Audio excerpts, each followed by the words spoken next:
यशपाल एक बहुत प्रसिद्ध नाम है हिंदी साहित्य के इतिहास में। उनका जन्म 3 दिसंबर 1903 को फिरोजपुर छावनी में हुआ था।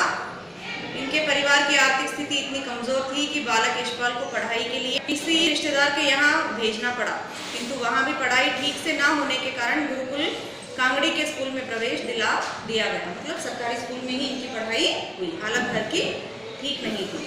1921 में यशपाल ने मैट्रिक की परीक्षा में प्रथम स्थान प्राप्त किया। इसी समय ये राजनीति में रुचि लेने लगे। बीए पास करने के बाद भगत सिंह, सुखदेव, चंद्रशेखर आजाद इत्यादि युवकों से परिचय हुआ। वे नौजवान भारतीय सभा के सदस्य बन गए और क्रांति के पथ पर आ खड़े हुए। तो यशपाल को मार्क्सवादी विचारक के रूप में भी जाना जाता है। कार्ल मार्क्स का नाम आप लोगों ने सुना है सोशल में। तो मार्क्सियन थियोरी जो बोलते हैं, उससे ये बहुत ज्यादा प्रभावित थे। ठीक है, इन्हीं गतिविधियों के कारण जेल की हवा खाई। वहां रहते हुए बंगला, फ्रेंच, रूसी, इतालवी भाषाएं सीखी। कितनी सारी भाषाएं उन्होंने सीख ली। देखिए, 1936 में जेल में ही प्रकाशवती से विवाह किया, जो अपने आप में एक क्रांतिकारी कदम था।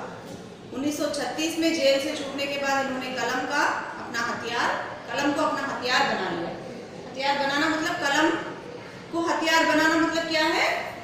लिखने लग गए। सर्वप्रथम 1938 में विप्लव नाम से पत्र निकाला और 1946 में विप्लव पुनः आरंभ किया। तो प्रगतिवादी विचारधारा से ओतप्रोत साहित्यकार चौधरी पीर बख्श के दादा चुंगी के महकमे में दारोगा थे। चुंगी के महकमे का मतलब क्या मैंने बताया? Tax department. ठीक है, उसमें वो क्या थे? इंस्पेक्टर थे। आमदनी अच्छी थी। एक छोटा पर पक्का मकान भी उन्होंने बनवा लिया था। लड़कों को पूरी तालीम दी थी। दोनों लड़के एंट्रेंस पास कर रेलवे और डाक खाने में बाबू हो गए थे। चौधरी साहब की जिंदगी में लड़कों के ब्याह और बाल बच्चे भी हुए, लेकिन ओहदों और तनख्वाह में कोई खास तरक्की ना हो सकी। 30-40 रुपए माहवार के दर्जे पर ही रहे। मतलब घर में बाल बच्चे तो बढ़ते गए, बच्चों को अच्छी तालीम दी, दोनों बेटे अच्छे, मतलब दोनों को नौकरी मिल गई। एक रेलवे में था, एक डाक खाने में था। घर में भी तरक्की हो गई, दोनों के ब्याह हो गए, दोनों के बच्चे बाल बच्चे हो गए, सब हो गया, लेकिन तनख्वाह में किसी भी प्रकार का कोई बदलाव नहीं हुआ। दोनों को प्रति माह 30 या 40 रुपए ही मिलते थे, उससे ज्यादा रुपया नहीं मिलता था। चौधरी साहब अपने जमाने की याद करते हैं, तो वो अपने दिनों की याद करते हैं। वे भी क्या वक्त थे, वो सोचते हैं क्या वक्त था, क्या जमाना था मेरे जब मैं था। लोग मिडिल पास कर डिप्टी कलेक्टरी करते थे, और आजकल की तालीम है कि एंट्रेंस तक अंग्रेजी पढ़कर लड़के 30-40 से आगे नहीं बढ़ पाते।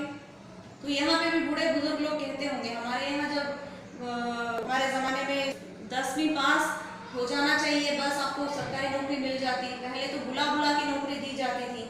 तो यहाँ पे भी ऐसे बहुत से लोग हैं जिन्होंने कहीं से कहीं अपना सर्टिफिकेट बनवा लिया और नौकरी पा गए। ऐसे बहुत सारे लोग होंगे पहले, लेकिन क्या आजकल वो संभव है? बिल्कुल नहीं है। तो यशपाल जो चिंता कर रहे हैं, मान लीजिए ये 50 साल पहले की कहानी है, तब भी आज भी वो स्थिति जो है जैसे के तैसे ही है। तो लोग मिडिल पास कर डिप्टी कलेक्टरी करते थे, और आजकल की तालीम है कि एंट्रेंस तक अंग्रेजी पढ़कर लड़के 30-40 से आगे नहीं बढ़ पाते। बेटों को ऊंचे ओहदे पर देखने का अरमान लिए ही उन्होंने आंखें मूंदी। तो ऐसे ही सोच में, पता नहीं मेरे बेटे कब मतलब अच्छे पोजीशन में पहुंचेंगे, कब उनकी जो तनख्वाह है वो बढ़ेगी, यही सोचते सोचते चौधरी पीर बख्श का देहांत हो गया। चौधरी खानदान अपने मकान को हवेली पुकारता था। उर्दू में उसको हवेली बोलते हैं, जो मुसलमान लोग हैं वो अपने घर को हवेली बोलते हैं। नाम बड़ा देने पर भी जगह तंग ही रही। मतलब हवेली लगता है कि बहुत बड़ी हवेली होगी, ठीक है, लेकिन जगह की कमी थी। क्यों जगह की कमी थी? क्योंकि बच्चे घर में ज्यादा थे। घर में रहने वाले, छोटा सा ही मकान था वो, लेकिन घर में रहने वाले लोगों की संख्या ज्यादा थी, इसीलिए अब जगह की तंगी थी। दारोगा साहब के जमाने में जनाना भीतर था। जनाना मतलब औरतें, ठीक है, औरतें। तो दारोगा साहब जब थे तो उनके जमाने में जनाना भीतर था, और बाहर बैठक में ये मोढ़े पर बैठकर नेचा गुड़गुड़ाया करते थे। नेचा जानते हैं आप लोग? तंबाकू पीते हैं, गुड़ गुड़ गुड़ गुड़ करके एक पाइप जैसा रहता है, ट्यूब जैसा रहता है, उसको नेचा बोलते हैं। तो उसे वो गुड़ करके वो पीते थे। उनके बाद जगह की तंगी की वजह से बैठक भी जनाने में शामिल हो गई थी। अब उनके बाद क्या हुआ, जगह की तंगी हो गई, जगह की कमी हो गई, तो अभी वो जो बैठक थी वो भी अभी जनाने में आ गया। ठीक है, उनके बाद जगह की तंगी की वजह से बैठक भी जनाने में शामिल हो गई थी और घर का ड्योढ़ी पर पर्दा लटका था। तो अब वहां पे, अभी ये हॉल है मान लीजिए, हम लोग क्या कर देते हैं, यहाँ से एक पर्दा लगा देते हैं ताकि यहाँ पे कोई आए और बैठे, वहां अंदर हम अपना कुछ भी कर लें। तो जो पर्दा है वो पर्दा, अभी इससे पहले वहां पर्दा नहीं था, अभी वहां पे एक पर्दा लगाने की जरूरत पड़ रही है। जाहिरा दोनों भाइयों के बाल बच्चे, हाँ, ड्योढ़ी पर पर्दा लटक गया था। बैठक न रहने पर भी घर की इज्जत का ख्याल था, इसलिए पर्दा बोरी के टाट का नहीं बढ़िया किस्म का लटकाया जाता था। तो बोरी तो आप जानते हैं, बैग, गनी बैग, जो चावल का जो बैग बस्ता होता है, उस तरह की बोरी, तो उसका पर्दा ना लगा के बढ़िया किस्म के कपड़े का पर्दा लगाया जाता था। अब जाहिरा दोनों भाइयों के बाल बच्चे एक ही मकान में रहते थे, पर भीतर सब अलग अलग थे। छत तो एक था, एक छत के नीचे सब लोग रहते थे, बाल बच्चे सब इकट्ठा रहते थे, लेकिन सबका मन अलग अलग था। मतलब अंदर क्या थी, विद्रोह था, एक दूसरे के प्रति नाराजगी थी, गुस्सा था, झगड़ा था, एकता नहीं थी उनके बीच में। ड्योढ़ी का पर्दा कौन भाई लाए? अब पर्दा तो लगाना है भाई, क्योंकि बैठक, अब घर तंगी हो गई है, जगह की तंगी हो गई है, पर्दा लगाना है, लेकिन पर्दा लाए कौन? इस समस्या का हल यह हुआ कि दारोगा साहब के जमाने की पलंग की रंगीन दरियां एक के बाद एक ड्योढ़ी में लटकाई जाने लगी। तो अब पर्दा कौन लाएगा? इसका तो कोई सोल्यूशन नहीं था, इसीलिए इन्होंने क्या किया, दारोगा जी का जो पलंग पे जो बिछाया हुआ था उसको एक के बाद निकाल के उसी को पर्दा बना के, बेडशीट्स को ही पर्दा बना के डाला जा रहा था। तीसरी पीढ़ी के ब्याह शादी होने लगे। आखिर चौधरी खानदान की औलाद को हवेली छोड़ दूसरी जगह तलाश करनी पड़ी। चौधरी इलाही बख्श के बड़े साहबजादे एंट्रेंस पास कर डाकखाने में 20 रुपए की क्लर्की पा गए। अब चौधरी इलाही बख्शी, अच्छा यहाँ पे एक पैराग्राफ मैंने छोड़ दिया क्या? हाँ, इंशाअल्लाह चौधरी साहब के कुनबे में बरकत हुई, मतलब उनके परिवार में तो बरकत हो रही थी। हाँ, चौधरी फजल कुर्बान रेलवे में काम करते थे। उनके एक बेटे का नाम क्या था? फजल कुर्बान, जो कि रेलवे में काम करता था।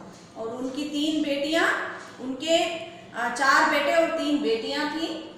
चौधरी इलाही बख्शी डाकखाने में थे, जो डाकखाने में काम करते थे उनका नाम था चौधरी इलाही बख्शी। तो चौधरी इलाही बख्शी के बड़े साहबजादे एंट्रेंस पास कर डाकखाने में 20 रुपए की क्लर्की पा गए। अब चौधरी इलाही बख्शी के बेटे भी एंट्रेंस पास करके उनको भी नौकरी मिल गई थी डाकखाने में। दूसरे साहबजादे मिडिल पास कर अस्पताल में कंपाउंडर बन गए। जो जमाना गुजरता जाता, तालीम और नौकरी दोनों ही मुश्किल होती जा रही थी। धीरे धीरे सब कुछ मुश्किल हो रहा था, पहले जैसा आसान नहीं था। तीसरे बेटे होनहार थे, उन्होंने वजीफा पाया। वजीफा मतलब क्या है? स्कॉलरशिप। ठीक है, तीसरा बेटा होनहार था तो उसको स्कॉलरशिप मिल गया। जैसे तैसे मिडिल पास कर स्कूल में मदरसा हो देहात चले गए, मुदरिस हो देहात चले गए, कहीं दूर चला गया हो पास करके जैसे तैसे। चौथे लड़के पीर बख्श प्राइमरी से आगे न बढ़ सके। आजकल की तालीम माँ बाप पर खर्च के बोझ के सिवाय और है क्या? स्कूल की फीस हर महीने और किताबों, कापियों और नक्शों के लिए रुपए ही रुपए। चौथा लड़का जो पीर बख्श था वो प्राइमरी भी पास नहीं कर पाया, ऊपर से इतना सारा खर्च भी, स्कूल का फीस भरना है, नोटबुक्स। चौधरी पीर बख्श का भी ब्याह हो गया था। मौला के करम से बीवी की गोद भी जल्दी ही भर गई। पीर बख्श ने रोजगार के तौर पर खानदान की इज्जत के ख्याल से एक तेल की मिल में मुंशीगिरी कर ली थी। तालीम ज्यादा नहीं तो क्या, सफेद पोश खानदान की इज्जत का पास तो था, मतलब उसके पास एक ऐसा पास था, भले उसके पास तालीम नहीं थी लेकिन एक अच्छे खानदान होने का उसके पास था, इसीलिए उसको नौकरी भी, मुंशीगिरी की नौकरी मिल गई थी। मजदूरी और दस्तकारी उनके करने की चीजें ना थी। कहीं जाके मजदूरी तो नहीं कर सकता था, क्योंकि उनकी परंपरा ऐसी थी। दादा दारोगा थे, उसके बाद पिताजी डाक खाने में थे, मतलब एक इज्जत वाला परिवार था, इसीलिए वो इस तरह के काम नहीं कर सकते थे। वो चौकी पर बैठते, कलम दवात का काम था। तो ऐसे बैठ के चौकी पे बैठ के कलम दवात से, मुंशीगिरी का मतलब क्या है, हिसाब किताब सब लिखने का काम वो करते थे। 12 रुपये महीना अधिक नहीं होता। चौधरी पीर बख्श को मकान सितवा की कच्ची बस्ती में लेना पड़ा। मकान का किराया 2 रुपया था। आसपास गरीब और कमीन लोगों की बस्ती थी। कच्ची गली के बीचों बीच गली के मुहाने पर लगे कमेटी के नल से निरंतर टपकते पानी की काली धार बहती रहती थी। नाली के किनारे घास उगाई थी। नाली पर मच्छरों और मक्खियों के बादल उमड़ते रहते थे। सामने रमजानी धोबी की भट्टी थी, जिसमें से धुआं और सज्जी मिले उबले कपड़ों की गंध उड़ती रहती थी। दाईं ओर नागरा बनाने वाले बीकानेरी मोचियों का घर थे। बाईं ओर वर्कशॉप में काम करने वाले कूली रहते थे।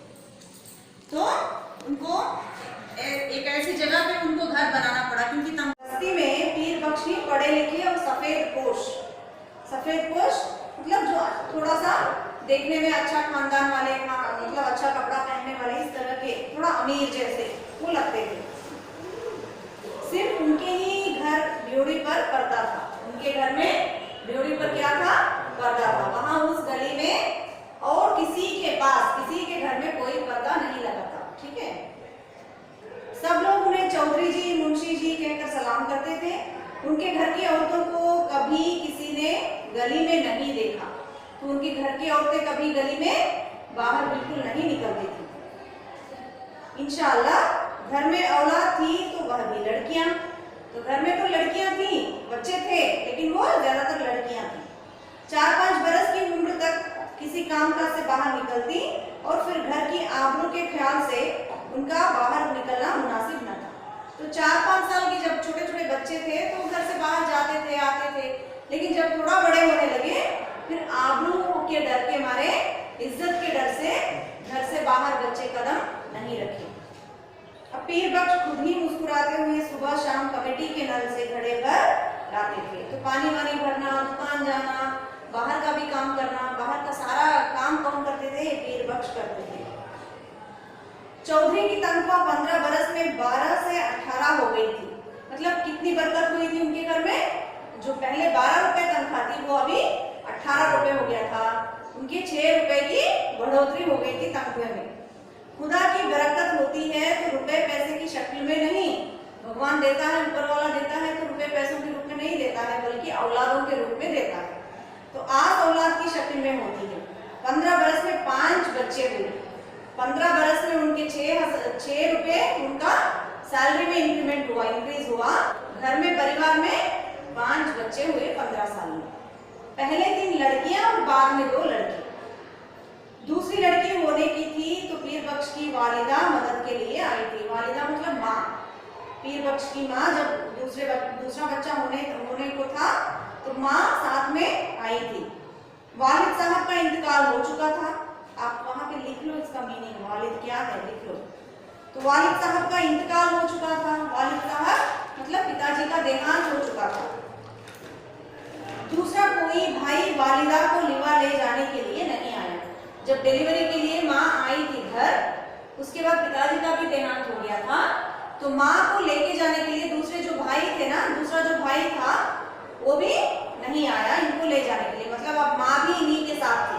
तो घर में 5 बच्चे, पति पत्नी और माँ, सब एक साथ एक छत के नीचे रहने लगे। जहाँ बाल बच्चे और घर बार होता है 100 किस्म की झंझट होती है। तो घर परिवार जब बड़ा हो जाता है, लोगों की संख्या ज्यादा होती है, तो वहाँ पैसे की तंगी तो रहता ही है। कभी बच्चे को तकलीफ है तो कभी जच्चा को, कभी कुछ बच्चे की तबीयत खराब हो गई, कभी माँ की तबीयत खराब हो गई, कभी कुछ और हो गया। ऐसे वक्त में कर्ज की जरूरत कैसे ना हो। घर बार है तो कर्ज भी होगा ही। मिल की नौकरी का कायदा पक्का था। मतलब वहां पे जहाँ काम करते थे वहां पे एक कायदा था। क्या कायदा? हर महीने की 7 तारीख को गिनकर तनख्वाह मिल जाती थी। तो 7 तारीख रुपए का डेट था वो उस दिन मिल जाती थी, लेकिन पेशगी से मालिक को चिढ़ थी, उसके ऊपर थोड़ा ये दे दीजिए, उधारा दे दीजिए, थोड़ा पहले दे दीजिए, इस तरह करना मालिक को बिल्कुल पसंद नहीं थी। कभी बहुत जरूरत पर ही मेहरबानी करते थे, बहुत कोई मतलब मामला गड़बड़ है, चाहिए चाहिए, ऐसे में वो इस तरह की चीजें करते थे, उससे पहले उनको पैसा नहीं मिलता था। जरूरत पड़ने पर चौधरी घर की छोटी मोटी चीज गिरवी रख उधार ले आते, तो घर में जो भी सामान था सबको उधार रख देते, गिरवी रख देते थे, उधार लेके आते थे। गिरवी रखने से रुपए के 12 आने ही मिलते थे। कितना मिलता था? 12 आने। ब्याज मिलाकर 16 आने हो जाते और फिर चीज के घर लौट आने की भी संभावना ना होती है कि नहीं। जो सामान गिरवी रख देते हैं उसे लौटाने के लिए भी तो पैसा भरना पड़ेगा, जब पैसा नहीं है घर में तो फिर वो सामान कहाँ से आएगा? जो गया सो गया बस।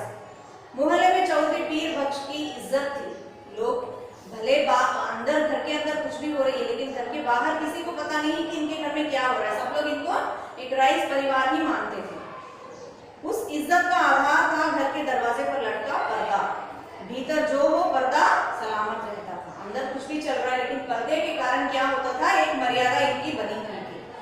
कभी बच्चों की खींच खांच या बेदरद हवा के झोंकों से उसमें छेद हो जाते थे, तो पर्दा भी कितने समय तक वो पर्दा टिके रहेगा? तो बीच में कभी कभी बच्चे खींच लेते थे, उसमें कुछ हरकत कर देते थे, या फिर हवा तेज चल रही है, ऐसा करके कभी कभी पर्दे में भी तो वो भी तो खराब हो जाती है चीज, तो छेद हो जाता था।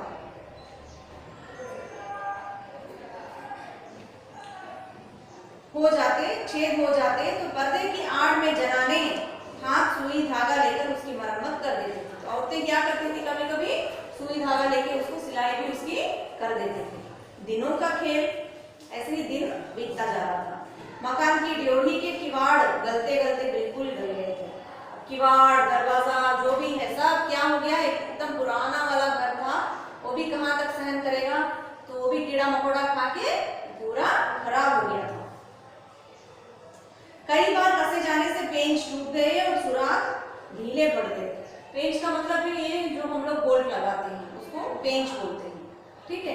तो बोल्ट भी क्या हो गया था? निकल आ गया था, और उसका जो सुराख है, होल है, वो भी छेद भी बड़ा हो गया था एकदम, मतलब दरवाजा पूरी तरह से अभी बंद करने लायक नहीं था। मकान मालिक सुरजू पांडे की उसकी फिक्र न थी। सुरजू पांडे थे मकान मालिक, उनको इसकी कोई फिक्र नहीं थी। हम लोग भी जिस घर में रहते हैं मकान मालिक कोई फिक्र नहीं करेंगे, जो भी है हम लोगों को अपना करना है। चौधरी कभी जाकर कहते सुनते तो उत्तर मिलता, कौन बड़ी रकम थमा देते हो तुम, क्या बहुत ज्यादा पैसा देते हो जो आके बात करते हो कि ये ठीक नहीं है वो ठीक नहीं है। 2 रुपये किराया और वह भी 6-6 महीने का बकाया। तुम क्या देते हो? 2 रुपया किराया देते हो। कब तक देते हो? कभी कभी तो 6 महीना लगा देते हो देते देते। जानते हो लकड़ी का क्या भाव है? ना हो मकान छोड़ दो। बस एक नुक्स सभी निकाल लेते हैं कि मकान छोड़ दो। आखिर किवाड़ गिर गए, तो अंत में क्या हो गया? वो भी बेचारा सहन नहीं कर पाया, वो गिर गया। रात में चौधरी उन्हें जैसे तैसे चौखट से टिका देते। रात भर दहशत रहती, अगर कोई चोर आ जाए तो। चोर की तो सबको डर है। मोहल्ले में सफेद पोशी और इज्जत होने पर भी चोर के लिए घर में कुछ ना था। मोहल्ले में लोग सोचते थे कि इनका तो बड़ा रईस वाला घर है, ठीक है, मुंशी जी चौधरी जी करके बुलाते थे, लेकिन घर के अंदर चोर के लिए कोई सामान इनके पास नहीं था। लेकिन फिर भी शायद एक भी साबित कपड़ा या बर्तन ले जाने के लिए चोर को ना मिलता, पर चोर तो चोर है। छीनने के लिए कुछ ना हो तो चोर का डर तो मन में होता ही है।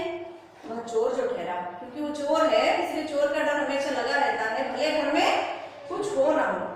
किसे पता कुछ चुरा ला के वो अंदर वो है कि नहीं लगा दिया डाल दिया। तो चोर से ज्यादा फिक्र थी आबरू की। आबरू मतलब इज्जत की बहुत ज्यादा फिक्र थी। किवाड़ ना रहने पर पर्दा ही आबरू का रखवाला था। अब दरवाजा तो नहीं है लेकिन वो पर्दा बहुत जरूरी है, क्योंकि वो उनके आबरू की रक्षा करता है। यह पर्दा भी तार तार होते होते एक रात आंधी में किसी भी हालत में लटकाने लायक न रह गया था।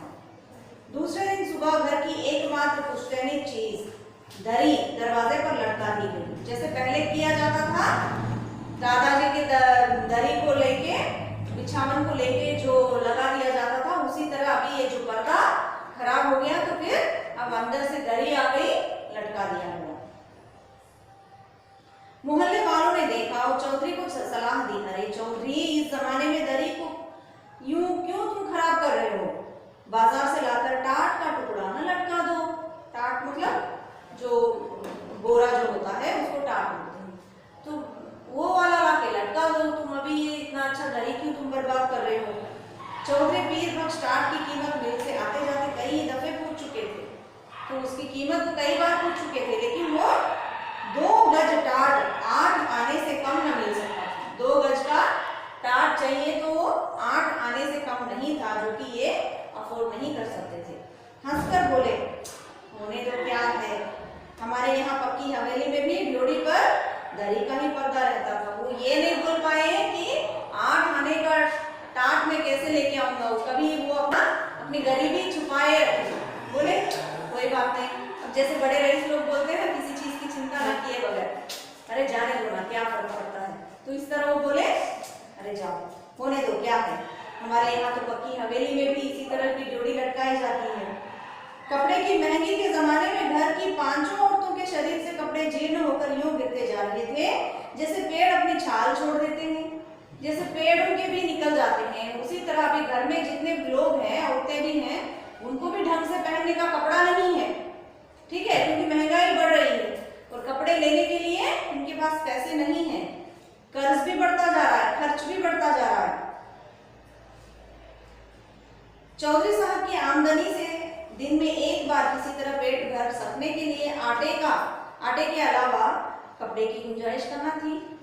खुद उन्हें नौकरी पर जाना होता था, तो हर दिन उनको जाना है तो कम से कम उनके लिए 2-3 अच्छे सेट तो चाहिए थे। कुर्ते पायजामे में जब पैबंद संभालने की ताब न रही तो मार्किन का एक कुर्ता पायजामा जरूर हो गया और था पर लाचारी से, मतलब अभी सिलाई करने की भी जरूर मतलब मुमकिन नहीं है, कहीं से सिलाई करके उसको उससे गुजारा करने लायक भी कपड़े नहीं रहे, तब जाके वो क्या लेके आते थे, कुर्ता पायजामा, मार्किन का जो कपड़ा होता है उस कुर्ता पायजामा उससे लेके आते थे, वो भी बड़े लाचार होकर।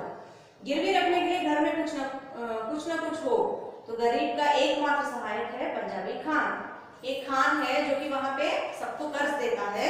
यदि घर के अंदर गिरवी रखने के लिए कुछ नहीं है, सामान नहीं है, तो वो खान के पास कर्जा लेते हैं। रहने की जगह घर देखकर ही वह रुपया उधार दे सकता है। आप जिस जगह पे रहते हो, चलो ये घर है तुम्हारा, यहाँ पे तुम रहते हो, ले लो, उधार वो इस तरह दे देता है। 10 महीने पहले गोद के लड़के बरकत के जन्म के समय पीर बख्श को रुपए की जरूरत आ पड़ी। अब एक बच्चा जो पैदा हुआ उसके जन्म के समय उसको पैसे की जरूरत पड़ी। कहीं और कोई प्रबंध ना हो सकने के कारण उन्होंने पंजाबी खान, उनका नाम क्या है, बबर अली खान से 4 रुपए उधार लिए थे। अंडरलाइन कर लो उसको। पंजाबी खान का क्या नाम है, बबर अली खान। तो उनसे इन्होंने कितने रुपए उधार लिए थे, 4 रुपए इन्होंने उधार लिए थे। बबर अली खां का रोजगार सितवा के कच्चे घरों के मोहल्ले में अच्छा खासा चलता था। अब बबर अली खां ऐसी जगह पे उधार देता था जहाँ पे इस तरह के गरीब लोग बसते हैं। तो उस इलाके में एक बबर अली खान था, क्योंकि हर आदमी को पैसे की जरूरत पड़ती थी, तो उससे जो इंटरेस्ट मिलता था वो उसका गुजारा, बबर अली खान बड़ा रईस बन गया था। क्योंकि वहाँ पे जितने लोग थे, जितने मजदूर थे, जितने गरीब घर के लोग थे, सबको एक न एक दिन पैसे की जरूरत होती थी, आए दिन पैसे की जरूरत होती थी। बीकानेरी मोची, वर्कशॉप के मजदूर और कभी कभी रमजानी धोबी, सभी बबर मियाँ से कर्ज लेते रहते थे। कई दफे चौधरी पीर बख्श ने बबर अली को कर्ज और सूद की किश्त न मिलने पर अपने 2 हाथ के डंडे से ऋणी का दरवाजा पीटते देखा था। तो ये पीर बख्श ने कई बार देखा है, जिसने उसके पास कर्ज लिया है, यदि वो कर्ज नहीं देते हैं, उसका सूद नहीं देते हैं, तो उसके हाथ में एक पुलिस वाली डंडी होती थी, वो डंडा लेके वो दरवाजे पे ठप ठप ठप ठप मारते रहता था। इस तरह करते हुए उन्होंने कई बार इसको देखा भी था। कौन, पीर बख्श। खान को वे शैतान समझते थे, लेकिन लाचार हो जाने पर अब उसकी ही शरण लेनी पड़ी थी। 4 आना रुपया महीना पर 4 रुपया कर्ज लिया था। 4 आना महीना देना पड़ेगा। कर्ज कितना लिया था, 4 रुपए। आज 4 रुपए का क्या मूल्य है कि नहीं? शरीफ खानदानी मुसलमान भाई का ख्याल कर बबर अली ने 1 रुपया माहवार की किश्त मांगी थी। 8 महीने में कर्ज अदा होना तय हुआ था। तो कितने महीने में कर्ज चुका देंगे? 8 महीने में मैं कर्ज चुका दूंगा करके तय हुई थी। आज वो जो 4 रुपए हैं, आज वो लाख है। ठीक है, बस उसका जो नाम है उसमें बदलाव हुआ है, हालांकि हालात में कोई बदलाव नहीं हुआ है। आज भी लोग तब रुपयों में लेते थे, आज लाखों में लेते हैं, लेकिन कर्ज लेना और इस तरह लाचार होकर जीना आज भी खत्म नहीं हुआ है। खान की किश्त न दे सकने की हालत में अपने घर के दरवाजे पर फजीहत हो जाने की आशंका से चौधरी के रोए खड़े हो जाते थे। चौधरी को हमेशा लगता था, अरे इसका पैसा यदि मैं नहीं दूंगा, इसको सूद नहीं दूंगा तो दरवाजे पर आ जाएगा। दरवाजे पर तो किवाड़ भी नहीं है, पर्दा लगा हुआ है, इज्जत का क्या होगा, लोग क्या सोचेंगे। 7 महीने फाका करके भी किसी तरह वे किश्त देते चले गए, लेकिन जब सावन में बरसात और बाजरा भी रुपए का 3 सेर मिलने लगा, ऋण की किश्त देना संभव न रहा था। खान 7 तारीख की शाम को ही आया। चौधरी पीर बख्श ने खान की दाढ़ी छूकर और अल्लाह की कसम खाकर 1 महीने की मुआफी चाही और अगले महीने 1 का सवा देने का वायदा कर लिया। खान ने मान लिया। अब कैसे कैसे करके थोड़ा सा पैर पड़ के, हाथ जोड़ के, पैर पड़ के, कैसे भी मेरा 1 महीने का मुझे माफ कर दो, मैं अगला महीना तुमको 1 से ज्यादा सवा दे दूंगा करके। ठीक है, खान भी मान गया। भादों में हालत और भी परेशानी की हो गई। बच्चों की माँ की तबीयत रोज रोज गिरती ही जा रही थी। खाया पिया उसके पेट में ना ठहरता था। पथ्य के लिए उसे गेहूं की रोटी देना शुरू हो गया था। गेहूं मुश्किल से मिलता था और रुपए का सिर्फ 1.25 सेर। बीमार का जी ठहरा कभी प्याज के टुकड़े या धनिए की खुशबू के लिए मचल जाता। जो बीमार आदमी है, जो बीमार औरत है, उसको कभी लगता कि प्याज चाहिए, उसको कभी लगता कि धनिए की पत्ती की खुशबू चाहिए, मतलब उसको कुछ खाने का मन करता ही रहता था। कभी पैसे की सौंफ, अजवाइन, काला नमक की जरूरत हो तो पैसे की कोई चीज मिलती ही नहीं थी। बाजार में तांबे का नाम ही नहीं रह गया था। नाहक इकन्नी जाती थी। चौधरी को 4 रुपए महंगाई भत्ते के भी मिले, पर पेशगी लेते लेते तनख्वाह के दिन केवल 4 रुपए हिसाब से निकले। तो इनको जब तनख्वाह लेते थे तो इनके हाथ में कितना मिलता था? सारा कटा कुटा के सब करके सिर्फ 4 रुपए हाथ में मिलते थे, लेकिन खर्च का हिसाब दिन ब दिन बढ़ते ही जाता था। बच्चे पिछले हफ्ते में लगभग फाके से थे। चौधरी कभी गली से 2 पैसे की चौराई खरीद लाते, कभी बाजरा उबाल सब लोग कटोरा कटोरा भर पी लेते। बड़ी कठिनता से मिले 4 रुपयों में से सवा रुपया खान के हाथ में धर देने की हिम्मत चौधरी की ना हुई। तो अब सिर्फ मिले थे 4 रुपए, उसमें भी अब सवा 1 रुपया उसको देना है खान को, तो चौधरी इस काम को नहीं कर पाए। मिल से घर लौटते समय चौधरी मंडी की ओर टहल गए। 2 घंटे बाद जब समझा कि खान टल गया होगा, अनाज की गठरी ले वे घर पहुंचे। खान के भय से दिल डूब रहा था, लेकिन दूसरी ओर 4 भूखे बच्चों, उनकी मां के दूध न उतर सकने के कारण सूख कर कांटा हो रहे गोद में बच्चे और चलने फिरने से लाचार अपनी ज़ईफ मां की भूख से बिलबिलाती सूरतें चौधरी की आंखों के सामने नाच जाती। धड़कते हुए हृदय से वे कहने जा रहे थे, मौला सब देखता है, खैर करेगा। मतलब उनके बच्चे खाना पीने के लिए तरस रहे हैं, हर चीज उनकी आंखों के सामने ऐसे दिखाई देता था। बस वो यही सोचते थे कि मौला सब देख रहा है, सब कुछ ठीक हो जाएगा। 7 तारीख की शाम को असफल हो खान 8 की सुबह खूब तड़के, सुबह खूब तड़के मतलब तड़का मतलब तड़का लगाना नहीं है, तड़के मतलब अर्ली मॉर्निंग। ओके, चौधरी के मिल चले जाने से पहले ही अपना डंडा हाथ में लिए दरवाजे पर मौजूद था। रात भर सोच कर चौधरी ने खान के लिए बयान तैयार किया था कि अगले दिन खान आएगा तो क्या क्या इसको बोलना है, सब कुछ वो तैयार रखा था।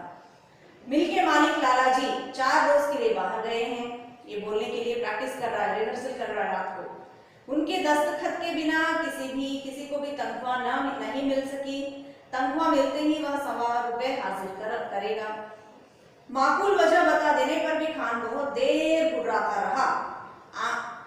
हम वतन छोड़ के परदेश में पड़ा है, ऐसे रुपया छोड़ देने के वास्ते, हम परदेश में बैठा है ऐसा रुपया छोड़ देने के वास्ते, हमारा भी बाल बच्चा है, 4 रोज में रुपया नहीं देगा तो हम तुम्हारा कर देगा। 5वें दिन रुपया कहां से आ जाता, कैसे मिलेगा? तनख्वाह मिले हफ्ता भर नहीं हुआ था, मालिक ने पेशगी देने से साफ इनकार कर दिया। 6ठे दिन किस्मत से इतवार था, मिल में छुट्टी रहने पर भी चौधरी खान के डर से सुबह ही बाहर निकल गए थे। जान पहचान के कई आदमियों के यहाँ गए, इधर उधर की बातचीत कर वे कहते, अरे भाई हो तो 20 आने पैसे दो, 1 रोज के लिए देना, ऐसे ही जरूरत आ पड़ी है। अरे मियाँ पैसे कहाँ इस जमाने में करने का, मतलब कोई इनको पैसा नहीं दिए, पैसे का मोल कौड़ी नहीं रह गया, हाथ में आने से पहले ही उधार चुकाने में सब उठ गया, आने से पहले ही सब खत्म।